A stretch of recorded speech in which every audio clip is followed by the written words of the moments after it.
이번 주 초부터 비가 계속 내리더니 갑자기 날씨가 좀 많이 추워졌어요. 두꺼워진 외투만큼 식물들도 겨울에 대한 대비를 해줄 때가 왔는데요. 겨울철 식물관리법에 대해서 이야기를 해볼까 해요. 사계절에 있어서 계절별로 소중함을 느끼면서도 애지중지했던 식물들이 천천히 힘을 잃어가고 이에 걱정하시는 분들이 좀 많을 거예요. 가정에서 키우는 식물들은 대체적으로 열대지방의 관엽식물들이기 때문에 추위에 약해서 특별한 관리들이 좀 필요해요. 관엽, 실내식물들 이런 아이들을 겨울을 잘 보낼 수 있는 그런 노하우를 오늘 전수해 드릴 테니까요. 천천히 잘 듣고 진행해 주시면 기나긴 겨울을 지나서 봄부터 엄청 예쁘게 잘 자랄 거예요. 첫 번째, 수분 공급 줄이기. 식물마다 생육 온도라는 게 있는데 생육 온도 아래로 내려가면 식물들은 성장을 멈추고 휴면기에 들어가게 돼요. 그래서 겨울철에는 가볍게 물을 주시는 게 중요한데요. 성장을 멈추고 휴면기에 들어간 식물들은 성장기보다도 훨씬 적게 물을 요해요. 그래서 평소와 같은 잦은 물주기는 지양하셔야 합니다. 두 번째, 과도한 영양제 공급 중지. 식물이 온도가 내려가면 성장을 멈추고 휴면기에 들어간다고 아까 말씀드렸어요. 그래서 살아는 있지만 크기가 자란다든지 아니면 새로운 잎을 내는 활동들을 멈추게 돼요. 다만 가정의 온도가 조금 높아서 새 잎을 조금씩 낼 수는 있겠지만 겨울에는 사실 성장을 유도한다기보다는 충분히 푹 쉬게 해주는 게 이듬해 봄을 위해서 식물 건강에 아주 유익하거든요. 따라서 과도한 영양제 시비는 되려 식물의 잎을 손상시키거나 뿌리에 무리를 주는 행동이 될 수가 있어요. 마지막 영양제는 늦가을쯤에 주시고 꽃이나 포자가 있는 안스리움 같은 경우에는 온도를 따뜻하게 유지시켜주면서 액비와 같은 영양제를 물에 희석해서 주시는 것이 가장 올바른 방법입니다. 식물의 잎이 처지거나 상태가 좋지 못한다고 생각이 들면 먼저 영양제를 찾기 마련인데요. 영양제보다는 물마름을 확인해 주시고요. 그리고 충의 유무를 파악하는 것이 가장 우선입니다. 지난번 영양제 영상에서도 말씀드렸다시피 식물이 병충해가 걸리거나 아플 때는 영양제 투여하는 거를 절대 하지 말라고 말씀드렸던 거 기억하실 거예요. 자, 세 번째, 월동을 위해서 외부 식물들 깨끗하게 해주기. 정원을 예쁘게 꾸며주었던 소중한 식물들을 월동을 위해서 집 안으로 들으시는 경우들 참 많으실 거예요. 이럴 때는 식물의 잎을 깨끗하게 물로 샤워시켜 주시고 외부 온도와 확 차이가 나지 않게끔 천천히 실내에 적응시켜 주시는 게 가장 중요해요.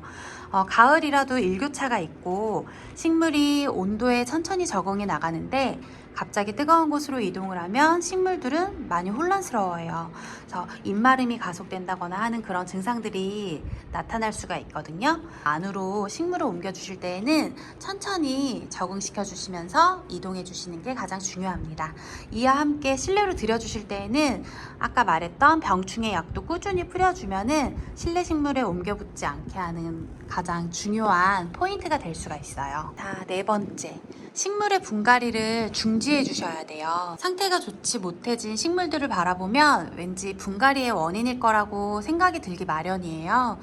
그랜드 파머에서도 이따금 겨울에 분갈이 의뢰가 들어오긴 하는데요. 앞서 말씀드린 것처럼 휴면기에 들어선 식물들을 뿌리를 정리하면서 분갈이하는 것은 절대 옳지 못해요. 다만 따뜻한 실내에서 키우셨던 분들은 뿌리를 크게 털어내지 마시고 화분에 흙을 채워주는 정도라면 괜찮을 것 같아요. 다섯 번째, 잎을 자주 닦아주세요.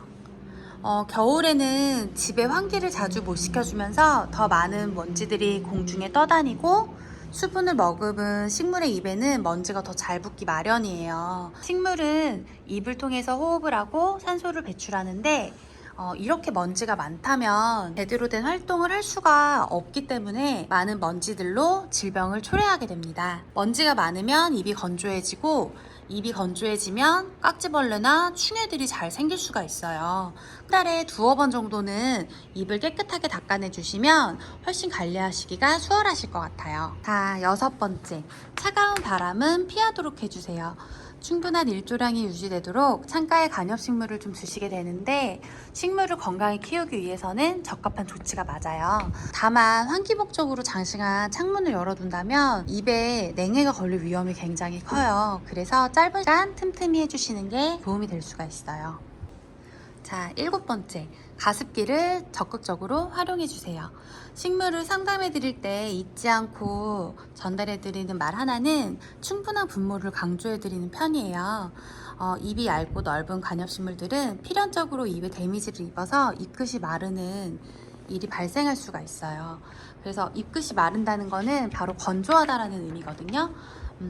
청라성과의 대부분 식물들은 원산지인 동남아시아 열대 지역에 날씨처럼 굉장히 따뜻하고 습한 환경들을 좋아해요. 이런 환경을 조성해 줄 수가 없기 때문에 공중 분무를 최대한 해주는 거를 항상 당부드리는데요. 식물에게도 가습기가 있다면 잎 마른 문제가 해결될 뿐만 아니라 더욱더 많은 수분과 산소를 건강하게 생산해냅니다. 8번째, 충해약 구비하기. 영양제의 소중함보다 더 강조하는 게 바로 충해약 구비예요. 환기가 되지 않고 건조한 실내 환경은 충해를 불러일으키기 충분한 이유가 됩니다. 사만사온이라고 하지만 느닷없이 말도 안 되게 찾아오는 추위는 창문을 열어둘 엄두를 못 내게 하는데요. 이럴 때 주기적으로 예방 및 치료를 위해 항상 구비를 해두시는 게 좋아요. 자, 친환경적인 충해약도 있으니까 하나씩 미리 준비를 해주셔서 병충해가 생기기 이전에도 한 번씩 쳐주시는 게 방법 중 하나입니다. 자, 9번째. 뜨거운 바람을 조심해 주세요.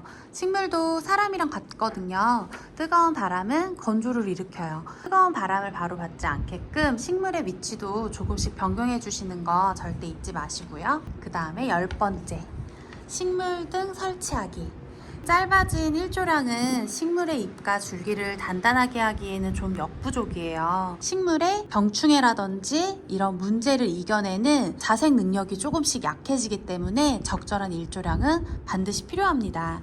그래서 해가 잘 들지 않는 곳에서는 식물 등을 설치해 주시는 게 굉장히 효과적이에요. 주변 가드너와 고객분들의 후기를 들어보면 그동안 관리 부족으로 다루지 못했던 다육이들을 식물 등을 사용하면서 예쁘게 잘 자랐다고 해주시더라고요.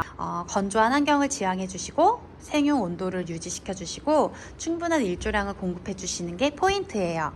그리고 겨울철에는 식물이 휴면기니까 휴면기에 맞게 이듬해 봄에 잘 자랄 수 있도록 충분히 휴식을 취해 주도록 우리가 도와주는 역할도 잊지 마시고요. 식물에 대한 궁금증 남겨주시면 성심껏 제가 답변해 드릴게요.